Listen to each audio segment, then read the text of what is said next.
અમદાવાદના ખ્યાતિ hospital કાંડમાં PMJ યોજના હેઠળ ખોટી રીતે ઓપરેશન કરી લીધાનું કૌભાંડ બહાર આવ્યું હતું. પછી એવું ષડયંત્ર બહાર આવ્યું કે હોસ્પિટલમાંથી ખોટી રીતે અનેક લોકોના આયુષ્માન કાર્ડ કઢાવી આપ્યા છે. આ કૌભાંડમાં ગાંધીનગર આરોગ્ય વિભાગના કર્મચારીઓ ક્રાઇમ બ્રાન્ચની રડાર પર હતા. અંતે ક્રાઇમ બ્રાન્ચે ગાંધીનગરથી આરોગ્ય વિભાગના કર્મચારી મિલાપ પટેલની ધરપકડ કરી છે. આ પ્રકરણમાં આરોગ્ય વિભાગના 2 કર્મચારીઓની પૂછપરછ ચાલુ છે, જેની ધરપકડ થઈ. તે હેલ્થ ડિપાર્ટમેન્ટમાં કોન્ટ્રાક્ટ પર કામ કરતો હતો. મોટો ઘટસ્ફોટ એ થયો છે કે 10 દિવસ પહેલા ખોટી રીતે આયુષ્માન કાર્ડ કાઢી આપતી ગેંગ પકડાઈ હતી. આ મિલાપ પટેલ તે ગેંગ સાથે પણ સંડોવાયેલ છે તેવું પ્રાથમિક તપાસમાં બહાર આવ્યું છે. ક્રાઇમ બ્રાન્ચના સૂત્રોએ જણાવ્યું કે મિલાપ પટેલ કોન્ટ્રાક્ટ આધારે આરોગ્ય વિભાગમાં 2017થી નોકરી કરતો હતો. મિલાપ આયુષ્માન કાર્ડ એપ્રુવ કરવાનું કામ કરતો હતો. મિલાપે લાખોની સંખ્યામાં ખોટા આયુષ્માન કાર્ડ એપ્રુવ કર્યા છે. સુરતના સરથાણામાં એક દીકરાએ સમગ્ર પરિવાર પર ઘાતકી હુમલો કર્યો હતો. ત્યારે સ્મિત જીવાણી નામના યુવકે પત્ની બાળકનું ચપ્પાથી ગળું કાપી હત્યા કરી નાખી અને માતા પિતાને પણ ચપ્પુના ઘા ઝીક્યા હતા. આ ઘટનાને અંજામ આપ્યા બાદ તેને પોતે પણ ગળાના ભાગે ચપ્પુ મારી આત્મહત્યાનો પ્રયાસ કર્યો હતો. હાલ તો માતા પિતા અને હુમલો કરનાર સ્મિત હોસ્પિટલમાં સારવાર હેઠળ છે. સરથાણા પોલીસે ઘટના સ્થળે પહોંચી મૃતદેહોને પીએમ અર્થે સ્મીમેર હોસ્પિટલે ખસેડ્યા છે. પારિવારિક બંદૂકના કારણે ઘરમાં ઝઘડો ચાલતો હતો, જેને લઈને આ કરુણ ઘટના બની હોવાનું ચર્ચાઈ રહ્યું છે. પરિવાર મૂળ અમરેલીના સાવરકુંડલાનો રહેવાસી હોવાનું સામે આવ્યું છે. ઘટનાના હાલ એક સીસીટીવી પણ સામે આવ્યા છે, જેમાં સ્મિતે પોતાના પરિવાર પર હુમલો કર્યા બાદ લોહીલુહાણ હાલતમાં માતા ઘરની બહાર આવી ગયા હતા અને આજુબાજુના લોકોને જાણ કરી હતી. ત્યારબાદ પિતા પણ ઘરની બહાર આવી ગયા તેવું સીસીટીવીમાં દેખાઈ રહ્યું છે. પૂર્વ પીએમ ડોક્ટર મનમોહન સિંહનું ગુરુવારે રાત્રે નિધન થયું. તેઓ 92 વર્ષના હતા. પીએમ નરેન્દ્ર મોદી અને ગૃહમંત્રી અમિત શાહ તેમના નિવાસસ્થાને પહોંચ્યા અને શ્રદ્ધાંજલિ આપી. અહીં કેન્દ્રીય કેબિનેટની બેઠક શરૂ થઈ ગઈ છે, જેમાં પૂર્વ પીએમને શ્રદ્ધાંજલિ આપવામાં આવશે. મનમોહન લાંબા સમયથી બીમાર હતા. ઘરે બેભાન થયા બાદ તેમને રાત્રે 8 વાગ્યે દિલ્હી એમ્સે લાવવામાં આવ્યા હતા. હોસ્પિટલની પ્રેસ રિલીફ અનુસાર તેમણે રાત્રે 10 વાગ્યાના અરસામાં અંતિમ શ્વાસ લીધા હતા. મનમોહન સિંહ 2004માં દેશના 14મા વડાપ્રધાન બન્યા. તેમણે 2014 સુધી આ પદ પર 2 કાર્યકાળ પૂર્ણ કર્યા. તેઓ દેશના પ્રથમ શીખ અને ચોથા સૌથી લાંબા સમય સુધી સેવા આપતા વડાપ્રધાન હતા. મનમોહન સિંહના નિધનના કારણે કેન્દ્ર સરકારે 7 દિવસનો રાષ્ટ્રીય શોક જાહેર કર્યો છે. તેમજ શુક્રવારના નિર્ધારિત તમામ કાર્યક્રમો રદ કરવામાં આવ્યા છે. રાહુલ ગાંધી અને કોંગ્રેસ અધ્યક્ષ ખડગે મોડી રાત્રે બેલગાવીથી દિલ્હી પહોંચ્યા બાદ સીધા મનમોહન સિંહના નિવાસસ્થાને ગયા હતા.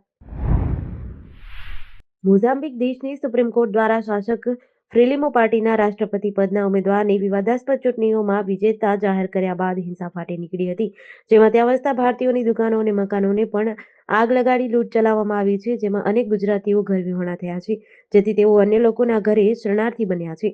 વતન ગુજરાતમાં રહેતા તેઓના પરિવારજનો ગુજરાત અને કેન્દ્રની સરકાર પાસે મદદ માંગી રહ્યા છે. ગુજરાતના અનેક લોકો પોતાના ધંધા અને રોજગારી માટે વિદેશના અલગ અલગ દેશોમાં સ્થાયી થયા છે. તેઓ પરિવાર સાથે રહી પોતાનું અને પરિવારજનોની આર્થિક મદદ કરે છે. આફ્રિકાના મોઝામ્બિક દેશમાં પણ અનેક ભારતીય પરિવારો રહે છે, જેમાં ભરૂચના હજારો લોકો ત્યાં વસવાટ કરે છે. જો કે મોઝામ્બિકમાં કોઈ ચુકાદા બાદ હિંસા ફાટી નીકળી છે, ત્યારે ત્યાં રહેતા અને ધંધો કરતા અનેક ગુજરાતીઓની દુકાનો અને મકાનો પર લૂંટ ચલાવાઈ છે.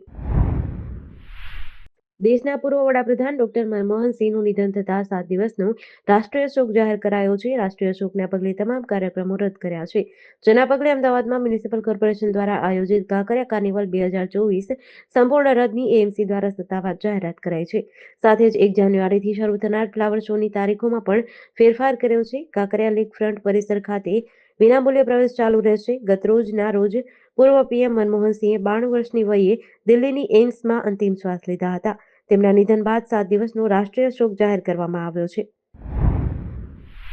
પાટણના ચર્ચાસ્પદ બનેલા બાળ તસ્કરી કાંડમાં પકડાયેલા અને જેલવાસ ભોગવતા આરોપીઓ પૈકી છેલ્લે પકડાયેલા હોસ્પિટલમાં મેનેજર અમરતભાઈ ચૌધરી રેગ્યુલર જામીન અરજી પાટણના સેશન જજ પ્રશાંત એચ શેઠે ફગાવી દીધી છે.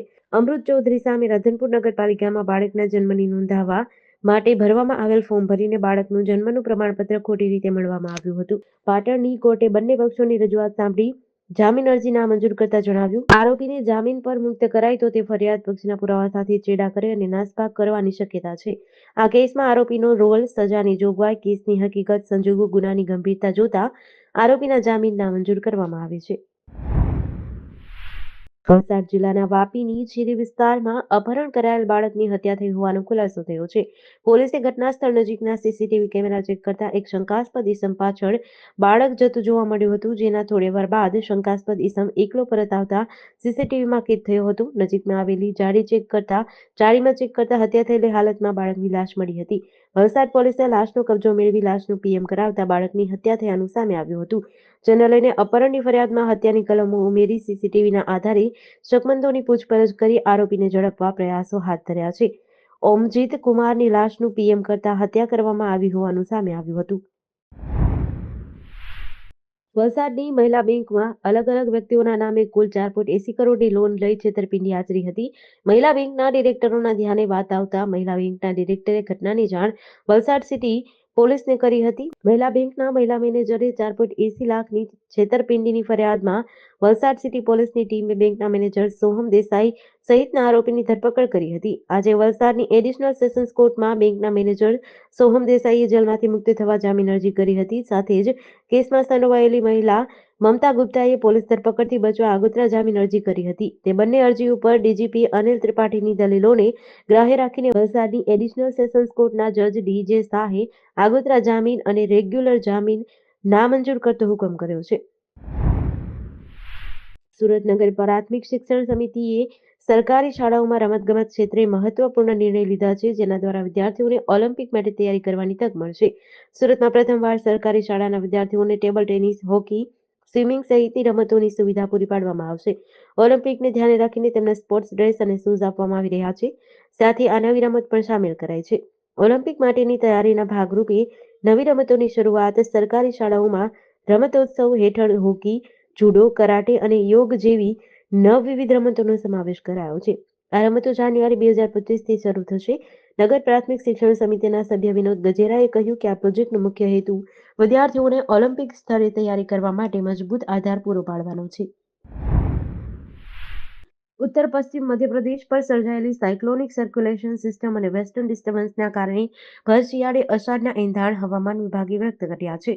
ત્યારે ગત રાત્રિથી જ રાજ્યના અનેક જિલ્લામાં વરસાદ નોંધાયો હતો. સાબરકાંઠાના ખેડબ્રહ્મામાં તો કમોસમી વરસાદની સાથે કરા પડ્યા હતા. જ્યારે અંબાજી, નડિયાદ, અરવલ્લી સહિતના અનેક જિલ્લામાં હળવાથી મધ્યમ વરસાદ થયો હતો. હવામાન વિભાગ દ્વારા આજે અને આવતીકાલે એટલે કે 27 અને 28 ડિસેમ્બર 2 દિવસ હજુ પણ રાજ્યમાં ગાજવીજ સાથે કમોસમી વરસાદના રાઉન્ડની આગાહી કરી છે. ત્યારે આજે એટલે કે 27 ડિસેમ્બરે છોટાઉદેપુર, નર્મદા, તાપી, ડાંગમાં 30થી 40 કિમી પ્રતિ કલાકની ઝડપે પવન ફૂંકાવા સાથે બરફના કરા વરસી શકે છે. અહીં વીજળીના ચમકારાનું ઓરેન્જ એલર્ટ આપવામાં આવ્યું છે. ગાંધીનગર, વડોદરા અને દાહોદ સહિતના જિલ્લામાં વરસાદની આગાહી કરાઈ છે.